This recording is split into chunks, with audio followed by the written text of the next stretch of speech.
Someone in the comments asked me a couple weeks ago how an artist evolves, and so I'll start chronologically. I'll start with the first things that I started doing when I began on this journey. I had a pretty successful jewelry design business, and for a whole lot of reasons I had to shut my studio down. But when I shut that down, it was another moment of kind of, what am I doing? I've had a few of those in my life. You live long enough, I think you do. So I'll start with just dabbling in the embroidery, which was more not traditional, but certainly not what I'm doing now. And really having trouble with the whole, who am I in this? Where am I in this? How is this reflecting me? And I mean, I guess everything we do reflects us on some level, but I didn't feel myself fully in the work until I started, really until the last 6 months. And that's also, interestingly, when the fear stopped.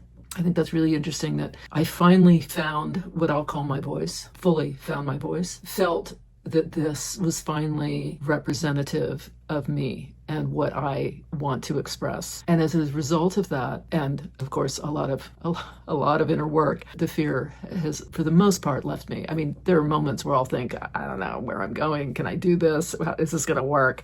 But I don't feel that fear, that abject fear that would nip at my heels as I used to. This was a piece that I was just kind of experimenting with, and I put a zipper in here. It was called Beyond the Garden. This was another piece that I started. It was supposed to be like a New York City Central Park, and I got tired. Never got back to that. This was my orangutan. Again, didn't finish. So for all of you with all these different things that have never been finished, you're not alone. I've got them too. I don't think I'll ever go back to these, but you never know, so there they are. This is another big piece that I started when I was really starting to get into the improvisational stitching. This is one of the first ones where I would take a piece of fabric and just kind of start stitching and adding stuff.